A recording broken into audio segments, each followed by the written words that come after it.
music, man. Thinking we recorded. All right. So we got 45, 44 seconds, but we can go ahead and end this or end it right now. And so, Happy New Year. Happy 2024. So, what you've been up to? We haven't talked, and we started this project, and we got so busy with different things, and so. But Happy New Year! Here we are again, trying to put it back together. You've done a great job. I've seen you all over TikTok, and you're doing a lot of podcasts. So you owning it. So what you've done for the year? What for last year? What have you done? What are your goals? So, I ended last year pretty strong. Right. I've got millions of dollars under asset. I don't know exactly how much. I don't sit down and really figure things as we always talk about. But, I'm going to do better at that this year. I have a goal to get 30 properties under management by the end of 2024. Good numbers. So, you got numbers. Absolutely. Yes. I'm not great at keeping up with my numbers, but I think I had a strong finish of 2023. I kind of slowed down, with all the news you hear. If you listen to news, it depresses the heck out of you. The whole world is falling, right? So real estate is going to be exploding. Nothing's going to happen. Everything's going to collapse. Blah blah blah. You got to get that out of your mindset. So I think I had a very strong last 2 months of 2023 where I just focused on what I do. I tried to start a team at the beginning of the year, and I spent tons of money on that team. And I've learned every time I've started a team, my production went down because you're trying to coach people to do. It's like almost you're relying on other people to do to make your income, and you can't do that. So I kind of narrowed down a little bit and just focus on what I do, and I added a couple of agents in my team who are doing good right now, and see what happens. But yeah, here we are, 2024. The whole world is imploding. Blah blah blah. Ukraine war, Israel war, NAR problems. NAR is having all kinds of lawsuits. If you listen to it, you think the world is ending, but I think we're pretty strong. I think so. I really do. I think we're really strong. Of course, we don't let that stuff affect us. I honestly don't. That's the beauty of what having kind of laser focus on what's really important to you. The wildly important, as I always say, your family and your faith and your things that you really want to be doing in your life. And I don't let that stuff bother me, and I know you don't either. Right. Well, it kind of bothered me at the beginning, but I was like, you know what? I got to get it out of my head. Sure. I've turned off CNN, turned off Fox News, and all these news. I'm a newsie, if you guys know me. So I've turned all that off, and I'm focused on the business right now. This is, by the way, awkward, guys, because we're sharing one camera. I'm not sure if I can look at Vernon on to look at the camera. But just forgive us. Maybe next week will be better. I keep saying that. We'll get it together. We'll keep doing but we're going to focus on topics and what you're going to get out of this today. So we're going to do it as an interview style. Vernon is going to interview me, even though I think he's got a lot more knowledge than I do. But okay, so he'll pick my brain, and I'll kind of he full disclosure, he sends me the questions before he asks me those, so I can be ready, not to to fake anything. But honestly, these questions are pretty strong, and I'm going to be honest with all this to answer all this the way we answer them. I'm not going to tell you I'm perfect and blah blah blah. You see these rock star agents, we do it. No, everybody had their days where they're not doing what they're supposed to do. We're humans. But what I've done this year than any other year, I've set goals, financial goals and health goals and weight loss goals and all the goals I've always done, but I've allowed myself failure. So I'm expecting to fail. But when I fail little, not a lot. Yes. So I think if you put that in there, it will work out for you. Don't think it's going to be a perfect year and everything's going to go the way you think it is.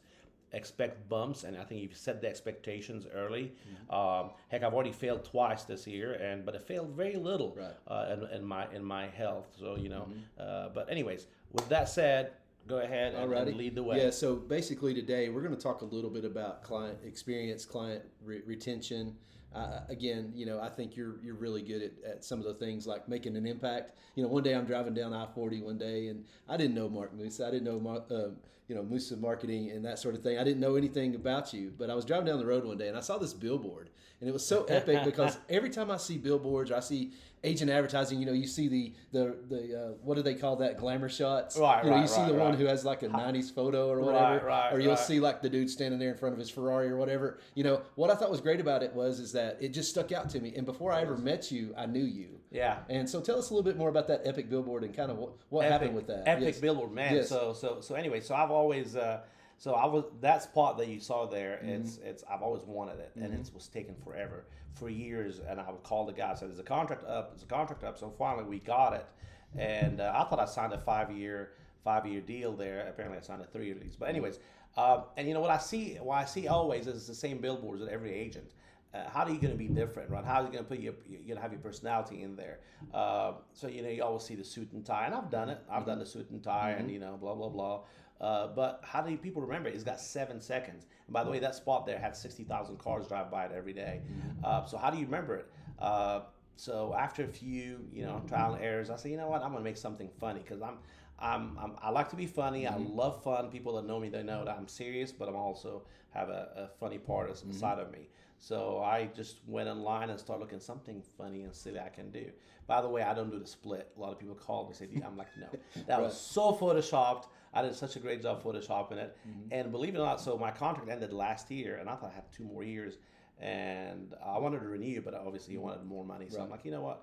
I didn't get it to get customers out of it, but it was a branding thing. Till this day, people are like, oh, you're the guy on the billboard. You're the guy on the billboard. So you're basically doing a full split on there. Yeah. Photoshop. I can never do full But again, split. It stood out to me, and while I'm driving one day, I'm like, I got to get to know who this guy is. Right, and obviously, short time thereafter, we met and got to know each other a lot better. But that to me, that really stood out. Yeah. And so, that's why I want to kind of pick your brain a little bit today, because I feel like if a man is willing to go that far to get clients and to create that impact and that experience for people, then I think maybe it's sometime we need to pick your knowledge. So, I think there's a lot of secret agents out there. People get their real estate license, they'll hang it somewhere. I was just having a conversation with a young lady the other day, and she was like, I just don't know how to get clients. I've done this and I've done that and I've done that. I was like, well, really? Have you done anything to just go out there and put yourself out there? Jump on a Facebook Live, do a podcast, do something to get people to know you. So today, if we were going to ask you, how do you not be a secret agent anymore? Like, what would you do if you were starting out fresh and new right now with all your experience? What would you do to not be a secret agent? So I mean, I think it's you have to get out there. So when I first started in real estate, when I was training agents, I had a lot of agents who were like, well, they're in business already 3-4 months and they haven't done anything. I'm like, what are you doing? Well, my website is not up. They're trying to perfect a website they're waiting for the perfect business card. I did 14 homes without a business card. Heck, I don't even have a business card yet. Well, I do have them. I don't even know. People ask me a business card all the time. Sure. I don't even have them. We don't use them. Yeah, we don't use them. And so try to differentiate yourself a little bit from what everybody's doing. So so my idea about the split thing, the most memorable commercials on TV are ones that are stupid and funny. You guys heard of the Gecko commercial, how dumb that is, but you remember the Gecko, right? So you got to be different. So right now, by the way, Vernon, I'm seeing a lot of podcasts, out there, and I'm like, okay, it's not a podcast here. Right. Every agent, I've looked yesterday, there's like 4, 5, 6 podcasts, and nothing wrong with that, guys. But I think if you're doing the same thing everybody else is doing, you're gonna be just like everybody else. So try to think outside the box. But how do you draw up business? I don't know. When I first started, like I said, I posted everything I did on Facebook, whether I had business or not. I posted it on Facebook. I did not always put the suit and tie and go, hey, MLS number this. When I was doing my real estate classes, I took a picture of it and my books, and always have an image, guys. Don't put a post on an image. It will not go anywhere. But try to be a silly, image. I remember I was having a Subway and I think I had a Sprite and I had my pencil, and I just took a kind of interesting picture, and I said, hey, I'm getting ready for my real estate test. After my real estate test, whatever class I took, I posted a picture. Sure. Did open houses. First 2 months of my business, I did Saturday and Sunday open houses. Did I get anything out of the open houses? No, I gained weight because all I did is got the cookies ate them and left. But I took lots of pictures. And one of my first clients called me and was like, man, you're busy. I was like, okay. And they saw me on Facebook. I wasn't busy, but I put the perception out there that I was busy because I was doing all the stuff. And then you build on that. So yeah, you just got to be out there. You can't be timid. You can't be scared. You got to go out there. I saw a guy 2 weeks ago, and I'm not going to mention his name. He was dancing about a donut. He was a realtor. Right. And I was like, what? How stupid is that? But you know what?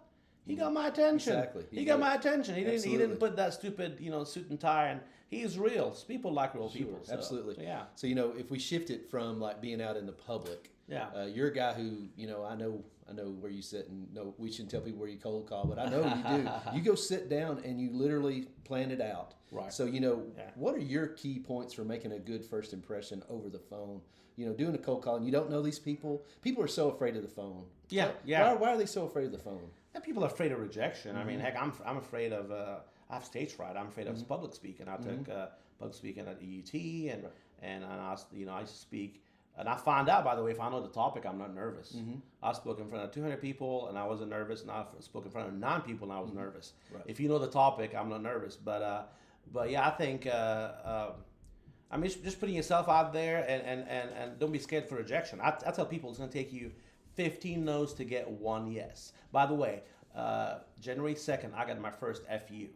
I love that. I'm like, it's out of the way. Somebody cussed me out online. What does it matter? I mean, I get cold calls, and what do? I get irritated, and so I'm like, hang up. So, but you know what? That guy, I didn't take him off my list. Now, if he says, quit calling me in a polite way, I will say, all right, we'll take him off. But when people cuss me out, I just laugh, and, this is why I'll call you next time. So you may catch him that day. Some agents will call in the morning and the evening, or you may call him the next day, and he's in a better mood, and he may be receptive. So no, don't be scared. I mean, just you've been in high school where you were trying to ask somebody in prom, and you were all scared about that rejection.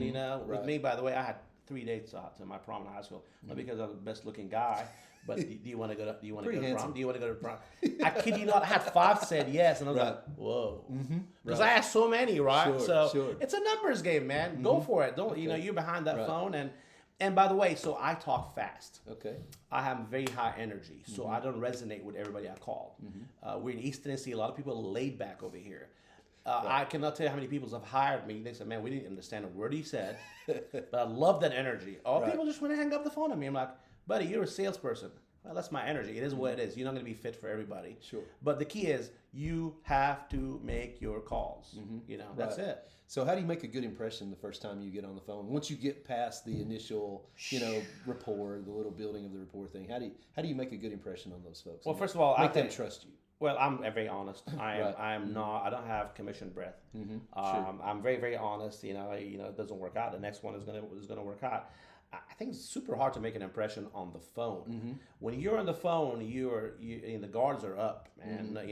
And I think if something can resonate with that person, something like I just took a listing. We went to it 3 days ago. When was Tennessee playing? Was it Saturday? Saturday. Was it Saturday? I think so. Yeah. Well, New Year's Day. New Year's Day. Okay. Yeah.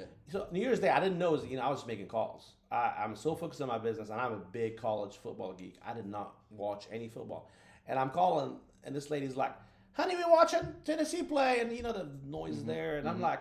And she's like, Nico. She can't even say the name. I helped her with the name. We just started laughing. Right. Before you know it, I resonated. She didn't know how to pronounce the quarterback's name. And the guy had his best friend listed in the house. She's like, honey, come and talk to this guy.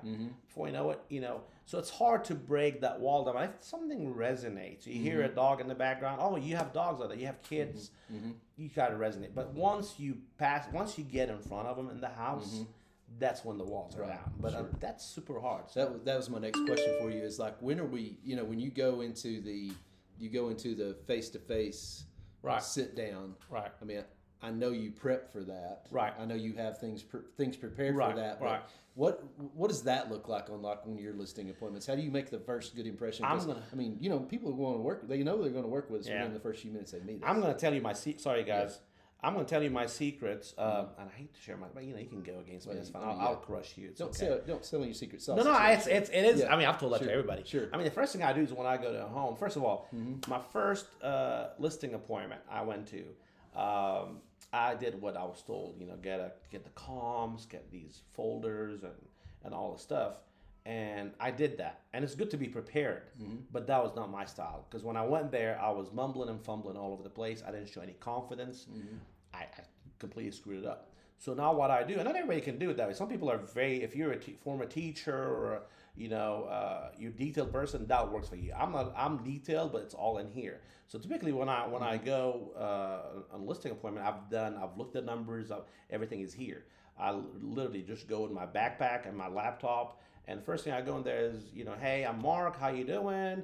And again, all you're doing is trying to break that wall, right? So if they're not smiling at you, oh crap, right. You got to break that wall. But once you go in there, I think what differentiates me from any other realtor in town, or maybe every realtor in town, is I don't look desperate. Honestly, it's a two-way street. My first thing is, hey, Mr. Seller, Mr. and Miss Seller, Mark, today I'm going to tell you things you don't want to hear. That's my first thing. Today I'm going to tell you things you don't want to hear. They're like, whoa. Because they're used to, oh, that purple wall there is gorgeous. You know, that yellow fridge is, no. I'm not doing that. I'm just going there straight to tell them why the house didn't sell, because they've had their house on the market for 9 months or 6 months or a year with their best friend, cousin's agent, whatever, and it didn't happen. But the pictures were great. Well, let me tell you what, So I'll do the tour with them, and I just tell them, just highlight what I think is wrong with their house. Right then and there, the honesty that comes out separates me from the crowd, and then I start getting their attention. That's good. I'm a lot like that with investors too. Yeah. When I go in one, that's exactly what I do. Yeah. And I'm the worst to pick them apart, so I have to be very careful. You're probably like myself. Yeah. If you're a professional and you're an expert in your field, like you are in the residential side, right, you can really go in and So once you break that ice, though, and I think people really get to trust you, I think they appreciate that. Yeah. Because if they really are motivated to sell, let's say they're trying to get out of town, maybe they got a job change, maybe it's something that's they really just want to move on the market while the market's hot. It's better to have a guy like you, to come in and sit down with a guy like you, because that's what I appreciate about you. Some people say, well, Mark's a little abrasive, he's a little brash, he just tells you the truth. Well, absolutely, but you know what? I appreciate that about you. A lot of people, may not resonate with that. Maybe they want the person that pets them, but their house may sit on the market for 9 months. And I cannot work. I mean, if they don't match my personality, I'm going to be miserable. It's going to be awkward. I've taken listings, just take a listing, and I failed, and I became miserable. And I failed them, and nothing stinks more than when you have somebody's house on the market, you finally bend and agree to what they want to do, which I've done that. Do not do that. I've done that sometimes, and the house doesn't sell, and then you are to blame, and you have this guilt that you're not doing. Let me share a story with you. One of my closest friends, I mean, like brothers, his sister wanted to list the house, and I wish I didn't take that listing, because I knew the family very, very well, and it was very awkward for me to tell her the things I wanted to tell her. So we failed her. 6 months later, her house didn't sell, because I was too shy or didn't want to mess up the friendship, and so I was not honest with her. So the house didn't sell. She listed with another agent, and it's still on the market right now. So you got to be able to be honest, and expect to lose that listing, and expect to offend people. But it is, my personality is abrasive. I'm trying to be tactful with people. But if you want the truth, come to me. If you want me to sugarcoat it, I don't do that well. Right. Well, that's what I like about you. I think that's good, and I think it takes all kinds. I mean, we've said we're like the Jerry Maguire. You're the kind of the show me the money guy, the guy that's really and I'm like the help me help you guy kind of. I'm the you complete me guy, and I think that's great because I think we were talking about it last week about how sometimes when you go on a listing appointment, if you've got someone with you. You can close them sometimes because some people will resonate with different types of people. So I think that's super important. Yeah. The other side of it is how do you personalize your client transactions? How do you personalize the interaction with your client? Once you've got a client, once you got the listing, how do you personalize that? I mean, what's kind of the next step? Again, you don't have to share any of your secret sauce, but I'll tell you about it. So I don't do. I have failed a lot of it's a lot of trial and error, and a lot of times we're humans. I mean, so I don't follow 100%, but I've gotten better at it. Every year, my goal is to become better at customer service. My customer service is to just go there, do the job, and get out of my way, and I'm going to score a touchdown for you. That's how I do it. Wow. I don't do fluff very, very well. Right. But clients need fluff. I mean, we were talking, a guy was texting me about his house. We had a showing today, and he wants an immediate feedback. And I set the expectations with him before. I said, listen, the clients are still with the buyer, so we will. But I think if you communicate with your client every week, I don't care if the house doesn't sell, you've had it for 6 months, they're going to relist with you. But you got to communicate. So what I've done is I've made it a point every Monday. Monday's my client day. I made it a point to call them and discuss why we haven't had any showings. What can we do to change it? If we had feedback, we talk about the feedback. I think we set those expectations. Hey, when I'm in the listing, I tell them, hey, listen, I will call you every Monday. I don't know what time on Monday, but I'll call you. We'll have a discussion every Monday about your house. Right. We'll discuss that. It's an awful discussion when you've built yourself up and you're marketing, and then a week later there's 0 showings. But you know what? There's something wrong. You got to call them. We got to discuss it. People appreciate that. Most agents, they list a house, and I was guilty of that before. And that client doesn't hear from them anymore. Because why? Because either the agent is lazy, or if you were like me, you were too embarrassed to make that call and say, "Gosh, I've told them I'm going to sell their house, and it's been 10 days, no showing." You got to call them. Hey, I try to use humor with everything. I use, hey, I've been wrong before. I've been divorced 3 times, so I was wrong about this. And he laughed. They laugh at it. They laugh at it, right? Funny. So put a little bit of humor in it. But hey, I've been wrong before. I'm not perfect. So obviously, what we're doing is not working. Maybe it's a price issue. Maybe it's like I have a listing right now that I listed 6 months ago, 1.2 million. I talked to them 6 months earlier, and I knew what the problem with the house was. They needed, it's a beautiful home, a little fixture here and there. They called me 6 months later. They said bad things about the previous agent. Mark, you're the person. Well, Mark took that listing and did not do what he's supposed to do, which is tell them, you haven't changed that stuff yet. Right. And you know what? In 6 months, we've had 1 showing, and I have dreaded calling them, but I call them, and I failed. I should have not taken that listing until they did what I want them to do. Otherwise, I'll be doing what the previous agent did. So you got to make those calls weekly. Weekly. So it's the consistency of communication. Absolutely. Pretty much is what you're telling us. Right. And being real and just telling people the truth, because sometimes I feel like sometimes we as guys in sales and agents and things, and we're I'm not racing toward a commission. You're not racing toward a commission. No. That's not how we do business. Yeah. Obviously, we got to get paid. Yeah. But at some point, people are sitting around and they're like waiting on us because we're the expert. I mean, we're the people that they're looking to. I get on the calls with some people right now in investment side of it, and I'm like, wow, this has been on the market a while. And then what we do is we just go and we do what we call my rescue plan. And we break it down for them. We do the research. We educate them. We do evaluations. We go in and we see things that they can change. You communicate. You tell them what you're doing. Them. Exactly. You tell them what you're doing. Step-by-step process what we're doing. Yeah. So it's super important. So, what type of long-term engagement? So let's say we've made the sale. We had closing. We took the little picture with them, and everything. What do you think is like keeping a client client retention? How do you do that? Like, what's your methods of that? I'm going to be full disclosure. I am awful. Oh, really? I'm horrible. If I had kept up with every client I've had in my career, I wouldn't need any more lead calls, because what's the stats? They say 83% of former clients don't remember you anymore. And heck, a good example. I had one that I sold his house 9 years ago. It was a for sale by owner. I drove by. I was selling the house next to him. Talked to him. Got the listing. Sold it. He went to Nashville, and since then he's probably bought 3 or 4 homes. And I didn't follow up with him. I happened to be making my cold calls, and I see him. I'm like, Jonathan, what? Called him, got a listing, and now I've done 3 homes since last year with him. Sure. So now I'm not good at that, but I'll tell you what I've done. I've changed it now. Last year, if you're a new agent, start from day one. Keep a tab on your clients. Have a good CRM. So what I've done in the past is I've added every client I have on Facebook. And my personal Facebook is really business/personal. So I keep up with their birthdays. That's how way I've looked at it. But if I have 80 on Facebook, I've probably lost 300 that I did not talk to. 2 years ago, I made it a point to go back to all my clients, and I did this mug, and I went to each person's house at Christmas. It was like 2 weeks of driving just to reconnect.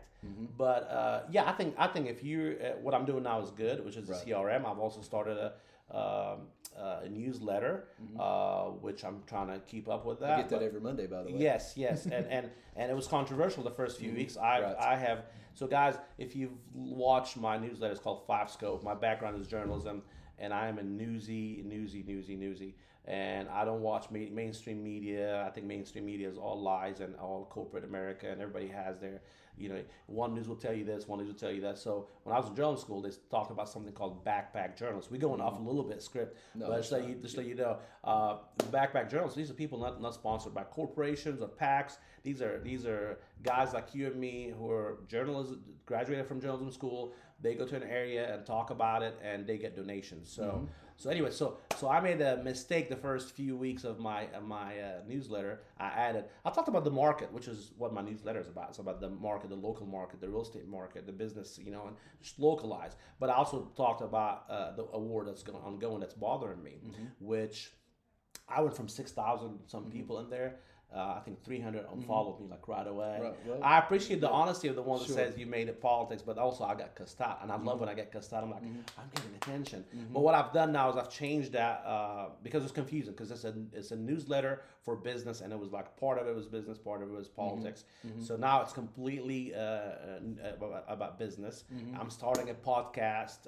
Well, it's called Five Scope Media in March. It's not a podcast, a website that will talk about international news and U.S. politics. I love politics. I love presidential elections and stuff like that. So, but that newsletter now is solely for the market. So, yeah.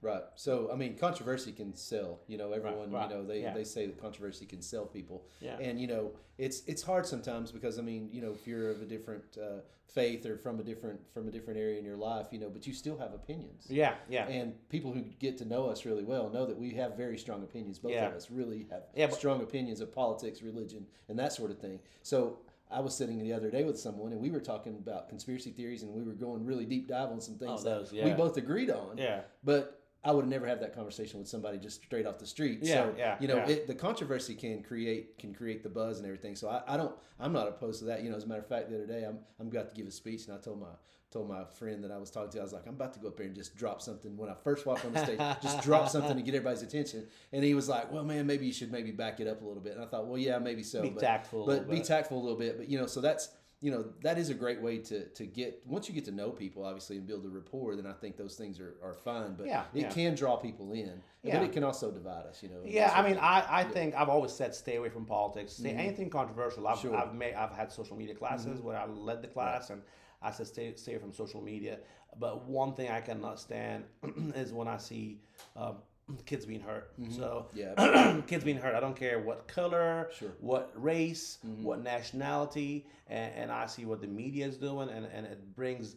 I can't tell how many times I've used to post things and delete them if I, because I don't want to be but it's like you got to vent. Right. So anyways, with that said, stay away from controversy, and we coming. This is election year. We've never been divided like this in the United States. I'm a political science major and journalism major, and I live for politics. When I was 16, I worked for the Bush Senior campaign, and I loved it. I loved doing that stuff. Right. And I voted Democrat, Republican. I feel like I've always voted what's best for the country. And by the way, when you're voting for bad or worse. And at the end of the day, our votes mean nothing because the lobbyists come in there and take over. Right. We're very, very weird. But stay away from controversy a little bit. But I like people to know what I like, what my thoughts are about things. But So I mean, in all of that, I mean, we oftentimes come across a client that just is not a fit for us. We come across clients that we just don't resonate with, or maybe there are some opposing viewpoints. Maybe you're saying that the property should list at $500,000, and they think it should be listed at like $750,000 or whatever. So how do you fire a client? Let's say you get in with one, you're about knee deep in, and you've invested all this money, all this time. Maybe you got past the initial part. So how do you deal with that? Because I mean, there's a lot of agents out there that'll just hang on and they won't say anything, and it just makes them look bad long term. So how do you deal with that? So I do it better now. I think that comes with experience, and I'm not a millionaire, but I'm comfortable. So I'm not paycheck to paycheck, so I'm fine. So I think that helps a little bit, right? Because when I started, I was broke. So I'll take anybody and everybody. But how do I fire them? I mean, if it's not a fit, it's not a fit. Sure. I use the "it's not you, it's me." Okay, that's good. That's good. I mean, but I think right off the bat, you should know right off the bat if they're red flags. Okay. And I tell clients, hey, I don't take every listing, and I'm training this new guy with me. He goes on my listing appointments. He said, "Man, I can see your energy go away when you don't want a listing." Oh, really? Yeah. I mean, it's right off there. It's I don't want you're just talking to them if they're not believing if they don't believe in what you think needs to be done, you're wasting. At the very least, you've lost your time and $500-600 in photography that you've lost, and then disappointment from them that the house didn't sell. Sure. So how do you fire me? You just say, hey, I don't want you to be unhappy, Mr. Client. And I tell them up front, by the way, that the listing agreement we have, many agents I think misrepresent that. That listing agreement you have, there's something called a mutual release. both of you can get out of it. So I tell them it's a marriage, and the listing agreement is a marriage license. But this is how you use it. I say that in the listing agreement. But if you're not happy in this marriage, I don't want you to be miserable, and I don't want to be miserable, Mr. Seller. So it's very. I think if you preempt it at the beginning, first of all, make sure that if the red flags are there, do not take that listing. Just walk. There's ways you can just say, hey, well, I appreciate letting me in the house. Let me do the numbers, whatever, just to get out of it. But if you took it and now you're committed and things are not working out, at least you've had that set the expectations that this is a marriage license. The marriage is not working out really well. I don't want you to be miserable. I want. It's me, not you. It's me, not you, kind of thing. Right. And a lot of times, let me find you an agent that's a good fit for you. Okay. I don't work well with like the other day. I was making calls and that lady that. And I knew she wasn't for me, and I mentioned you. She was already talking to you, but you even were like, it's gonna be a headache. But find somebody that's a fit. Get a referral out of it, right? Or don't. All referrals are not good referrals, by the way. Right, just because somebody knows you and knows that person. Right. That's something I had to really learn in this business that I'm in. I took some properties early on, and I took some things early on, and it's kind of like looking back on it now. Again, sometimes I think it's out of desperation, or I want to make money, I want to eat, I want to be able to feed my family. Right. But when you get to a level, you're further along than I am on that side. But when you get to a level of like where you can just sort of pick and choose, it makes things so much easier. But as a new agent, you're hungry. I'm hungry too. We're all hungry. We want to eat. Yeah, we want to feed our family. Yeah. But there's a side to this that most people don't understand when they first get going. And as soon as the client calls them and it's like, hey, I've got a $750,000 house I want to list, and they're sitting down figuring their commission before they're off the phone because they're so hungry. You know, and I'll do that on the phone occasionally if I'm kind of slow or something. I'll be like, sit there in my head and kind of, okay, what will that actually net me after everything, all the bills are paid? And I'm like, okay, this is a good conversation. Yeah. There's other times I'm like, I know somebody I can refer you to. So, I like to ask people how they do that. Because for me, I'm so nice. And I kind of do the same thing you do. It's me, not you. Yeah. I mean, and we're just not a good fit because I'm living in an area. I'm really busy. I don't make excuses, but I just try to be tactful and very cordial in how. And I think they appreciate it. Yes. I've had listings, like I said, where I've told them what I needed to do, but I knew they were going to do it, and we backed off, and then they tried it their way. Right. Self-discovering, guys, is the best thing in the world. So I've learned self-discover. Whether you're working with a real estate buyer, whether you're in a dating somebody, married, let them self-discover. I use my wife as an example. My wife moved from overseas, and she went to Kroger and she came home. She's like, I got these toilet papers. They were so cheap.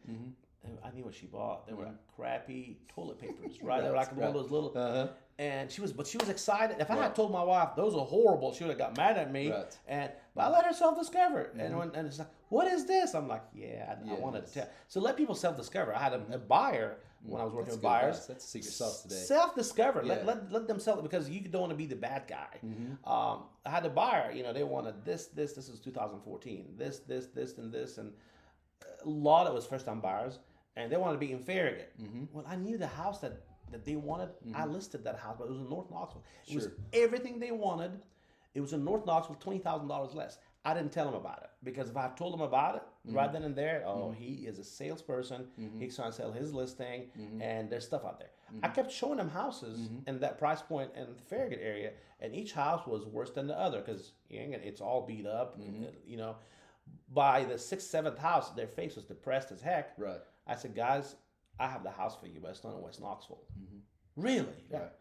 We took them there. They made an offer right then and there. It's everything they want. So self-discover. Right. And even with a listing, you go there, they don't want to hire you. Great. Hire your cousin, your friend, whatever. They will self-discover and they'll call you back 6 months later. I've had them call me back. Yeah. Right, for sure. So, you and I were talking about measurables a little bit earlier. So how do you measure the success of your transactions, of your client base? How do you measure those successes in your personal life? I mean, I know you can do it technologically or in a very techie way, but in your brain, how do you measure those successes? Like, do you have a satisfaction after sales, or is it just I'm just doing business and it's just a transactional thing and it's not personal? How do you deal with that? Like, how do you peel your head at night is what I'm trying to ask. Like, after you make a sale or after you've done things of the day, at the end of the day, I want to, maybe I'm not questioning it exactly correctly, but what I mean is like at the end of the day, how do you feel satisfied at the end of the day, or how do you pillow your head at night knowing you did a good job? I feel well. I do. I feel like I do a great job with all my clients. I'm there. I take their loss is my loss. Their gain is my gain. I'm genuinely, and I'm thankful for that. So and by the way, let's talk about commission stuff. Honestly, I'm I've been broke a lot in my life. I've never looked at the commission. I'm just so competitive. I want to score a touchdown, and then the commission comes back. Oh, it's there, right? But how do I know I'm successful? If I want to measure success, is when I can go on vacation for 3 months and not worry about an income. Right. When I'm hence why we didn't do the podcast. yeah. You were out of the country. Yeah, or I can spend time with my kids. If it's raining, I don't have to go out on an appointment. That's how time with family and time for yourself. If you can have a balance of happy clients, happy family, you're happy. You're going to be happy. Right. The best advice I've ever gotten in my life from an agent when I started, I'm not going to mention her name. She's a very, very good agent. She said, be present. Be present in everything you do. Right. Dad, think about it. How many times you've been like you with your wife and kids, and then a client is calling you, and you're like, like I just looked at my phone. There was a text. Both of us, yeah. There's a text, and say I need to be present. So I need to be present for this podcast. Sure. If you're present 100% of the time of what you're doing, if you're with the clients, family stays away. Wife can call you, son can call you, nobody can call you. You're present for that client. Right. If you with your family, I think being present with everything you do, you will be very successful. But that comes to organization, right? Also time blocking. I do time block, but do I follow it 100%? No. Things happen. Life happens. So I'll give you an example. January 1st, my goal was to be here in this office at 7:45. And start making calls at 8 o'clock. I had geared myself up for the week. I planned it the day before. Everything was good. Well, I went to bed at 10 o'clock, and our son got sick. We were awake till 3:30 in the morning. Right. So I went to bed at 3:30 in the morning, and I could not wake up at 7:45 and do this. No. I was up at 10. I started my calls at 11. But here's what I said this year. I'm going to allow myself to fail, but fail small, right? Sure. So that was like, so I didn't go, oh gosh, it's 11 o'clock. I have nobody to talk to now. My day's ruined. No, I adjusted. Right. I had the most successful day I've had. I made 200 and some calls. I had 22 contacts and 9 listing appointments. I got 5 on January 1st. When most people were sitting around drinking beer and partying. And I screwed up my entire day, right? Because I was supposed to start at 7:45. I didn't start till 11. The previous year, I thought, crap, I started my year rough. There you go, my day's ruined. No, I'm expecting to fail. 3 days later, it gets worse. 3 days later, I'm eating healthy now. I'm so happy with the way I'm eating. No carbs. Me and my agent, we go to listing appointment. He decided to take a dive into McDonald's. Our appointment was 2-3 hours later. It got canceled on us, so we did the best out of it. So the area we were in, there was no Starbucks, so we dove into McDonald's. He wants to eat. Put my laptop, made calls, but you know what? I craved a burger that I haven't had in forever. Sure. So here's what I did. He looked at me. He's like, I ordered 2 cheeseburgers, fries, and a Coke. He's like, what are you doing? I'm like, man, I'm going to fail, but fail small. I took the 2 small cheeseburgers. I ate 1 of the burgers. I ate 3 fries. Took a sip of the Coke and threw them away. That's exactly. I failed, right? But I allowed myself to fail, but it was not bad. And then we sat down. The appointment canceled on us, and we were already there. Like we drove an hour and a half, and we made calls for 2 hours at McDonald's and got a listing appointment. So, plan to fail. It's okay. Right. Yeah. And if you plan that into your diet, you and I both are on the same journey with that. Right. And I think that's good. We can veer off topic here for it, but I agree with you. It's better to have a taste of it, than to crave it. And then you go and you gorge later, or you just want to go and have like the Big Mac or whatever. So I think it's better to let yourself have a little. I had a small piece of cake last night. I had been 0 carbs pretty much since day 1 of this. January 2nd, just hard. It's okay to fail. Well, I sat down last night. Fail small. And I had a small piece of cake. Yeah. But you know what? I had it. I'm done with it. This morning I got up and I had my water. I had all my proteins and everything. So I feel like so many times as agents and we see all these people that, they got their little highlight reel out there. I have the perfect life. And then you look at their personal life and it's all to hell. It's all. Yeah. And nothing looks good when it's being, when the product's being made. Right. Exactly. So like I said, that day I failed twice, right? So I I failed on my diet, but I failed small. An appointment didn't happen, which is fine. Right. It just failed small as expected, and I happen to be expect things are going to happen. I saw this once where they show these people like winning the gold medal in the Olympics. Nobody sees what that person did to win that gold medal. Right. Injuries, hurting, at 3:00 in the morning, waking up to practice. They just saw, most people see us with a check and a sold sign. Right. But they didn't see what happened before that check, right? Exactly. So expect to fail, guys. Small failures. Make it small. Fail small. So, as we roll into the new year, 2024, everybody's trying to lose weight. Everybody's trying to get their finances. Everybody's set all these goals and these resolutions, Let's take a real world scenario. We've already said plan on failing this year, but let's build a real world scenario. So if someone's out there listening today, what's the secret sauce today of everything we talked about? What's that secret sauce? Man, you have to have a balance in everything you do, a balance. And so let me just give you an example. If you're like me, and I think most humans operate the same way, if you let things fall behind and fall behind whether if it's balancing your checking account or not eating properly or not going to the gym, the more they fall behind, the less motivated you are to do anything. But the sooner you get on it and you finish it, you catch up and you stay on it, you're like, that wasn't hard. And then you are more motivated and more apt to do more successful things. So my advice is set realistic goals, big goals. I mean, I have a big goal every year, right? But the only thing this year is different is I set expectations to fail. And in the past, when I set up big goals, and I'm like halfway to the year and not even a third of my goals accomplished, I just go. I'm depressed. I'm like, this is over. The world is over. Right. But this year, I'm doing it different. I expect to fail. Right. But when I fail, I'm going to fail small. I think yesterday we I didn't make my 100 calls. And you know what? At night I was finishing my 100 calls. I didn't fail. I almost failed. I think just stay on task, stay on task, and have a balance of they say God, family, business. God, family. I think if you have it that way, it naturally comes out of you, and you're happier. Your clients are gonna like you better. You're not gonna be agitated or irritated. So expect to fail. Okay, I would agree with that. My new goal is this year to be consistent. I sat down with my wife last night. We were just watching a little TV for a minute, and I very rarely get a chance to really just sit and relax and enjoy time. And the dogs were laying there on the floor and everything. And I said, you know what? My laptop was sitting over there, and it was calling me. My laptop was calling me. Yeah. And that's like you said earlier. I've decided I want to be more in the moment this year. Right. Because during the holiday season, my little sister came to town, and I don't get to spend a lot of time with her. She lives in Aiken, South Carolina, and I really don't get to spend a lot of time with her. And so there was a couple clients that were calling me during that time, and I texted them back and I said, hey, I'm with my sister.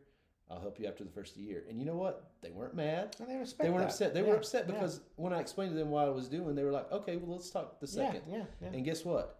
I feel better because before I used to be like, oh, I've got to go help these people and I've got to be all engaged in this process. Yeah. But what I've found is if you don't take time for yourself, you don't take time to allow yourself the opportunity to just be yourself, and just be even alone sometimes. I mean, I don't know how. I love being alone. Yeah, how often do you get to be alone? I tell my wife, take the kids and go shopping, and I sit back and I be The other day, I think it was like 4:30 the other day, and I went home and there was nobody there, and I had the laptop was calling me for about 30 minutes. I was in my own little world, right? And I said, you know what? That was some of the best time I had spent because I really got to reflect and I really got to be thankful. I got to be grateful. I had a little grace moment of like, I'm really blessed. Yeah, and it was great for me because I was sitting there just thinking, you know what? I've got a lot of good things going on in my life. It all could fall apart tomorrow, but guess what? For that moment, I was in that moment, and I felt really good. Yeah. So as we close this out today, let's just kind of motivate people right now. I mean, let's just tell them. I mean, I'm going to just tell you guys what I think you should do this year, and then I want you to tell them, and then we'll close it out. Number one, I think you ought to wake up every morning and be consistent. Insanity is doing the same thing over and over again and expecting a different result. And to be honest with you, there's times in my life when I see things that are going wrong and the insanity of it all, and I'm like, I've been doing the same thing I was doing last year and the year before that and the year before that. So this year I decided I'm going to do consistency, but I'm going to do it where it's effective. And it's everything I'm doing this year has a purpose or meaning. So if I go on a client call, it's not always a transactional call. It is for a purpose. Right. And so the last thing that I decided this year that I want to do, because like I said, I don't set a lot of lofty goals because there's a lot of times, because to be honest with you, a guy like myself, if I say, hey, I want to make $1 million this year and I make, $990,000, I'm going to be upset because I didn't meet my goal. So I found that it's better, even with my weight loss, even with everything, like what you're talking about before, is I want to live each day to the fullest. Absolutely. I want to love everyone and I want to leave a legacy. Yeah. And I put that in my podcast every time that I ended, not all of them, but most of them when I started figuring that out. So this year, that's kind of my goal. I want to, I don't have to like everybody, but I have to love everybody. Yeah. And I have to be thinking about, what am I doing right now that's outliving me? What am I doing right now that's going to set up my kids for success? Set up my business for success. Set up everything around me for success. Am I going to suck it up sometimes? Yeah. Am I going to mess things up sometimes? Yeah.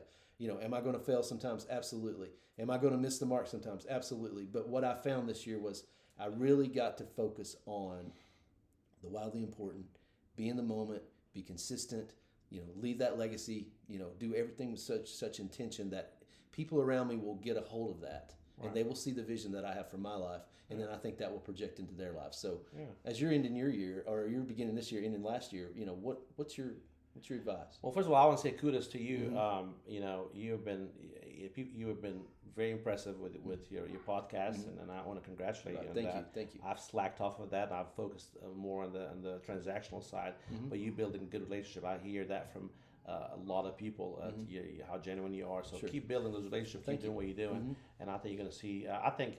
I have never noticed you until you came and talked to me, mm-hmm.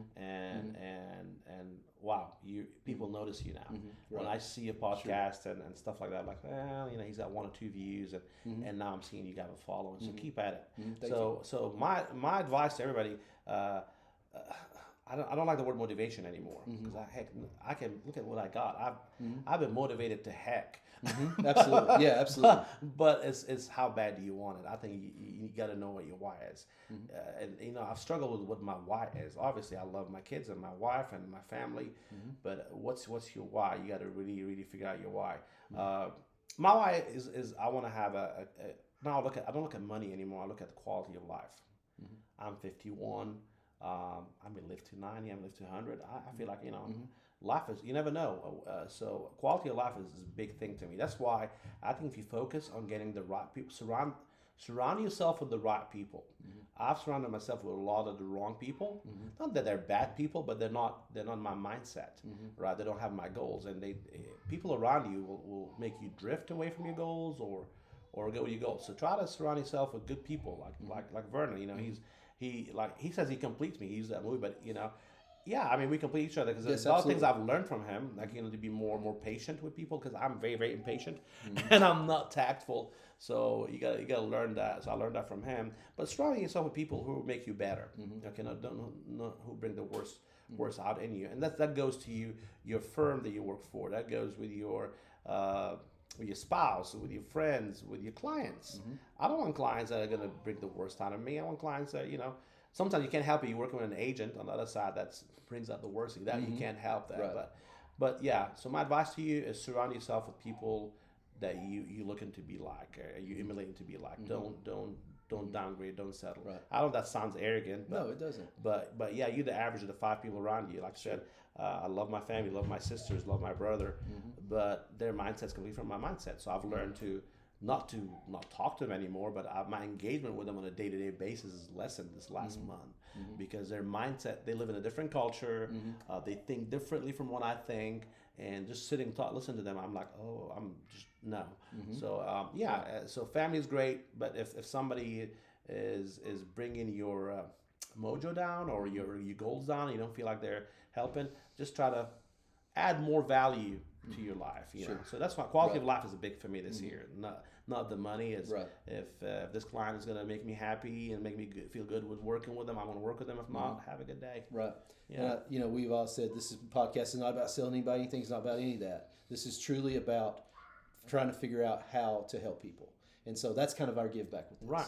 We're here today. We're going to do these. We're going to try to be consistent with it. And try to get it out as much as possible. But that's really what we really want to do this year. So if you guys are like out there and you're struggling, you're trying to figure some things out. We don't just do this to recruit agents. We don't just do this. I mean, you see podcasts all the time. That's all they're doing is sitting on there talking about their stuff, talking about all their stuff. Yeah. Honestly, I think more people will learn from this, and I think more people are attracted to that than they are if you're sitting trying to recruit them all the time. So my goal this year right now, like I said, is just to be more like Mark and be less like Vernon. Yeah, exactly. So no, again, I mean, I think that's great, and I think we're building something special. Mark. Yeah, I really do. We and are. I think we're really on the.